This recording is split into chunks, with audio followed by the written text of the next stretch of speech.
वर्षपछि 3 वर्षपछि लाइसेन्स पाउन लाग्यो 28 मा त सकिँदो रहेछ त्यसको खुसियालीमा 28 मा सकिने रहेछ अब के काम त 1 वर्ष त हुन्छ चलाउने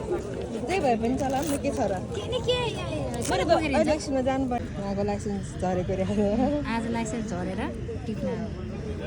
सानो सोर्स होला नि फेरि अब एक वर्ष नि पुग्नु नपर्ने भयो एक्सपायर 28 मा 2 घण्टा उभिएर 4 घण्टा पर्खेर त्यहाँ दर्ता आएको छ जसले हाम्रो दिदीको विवाह दर्ता आएको छ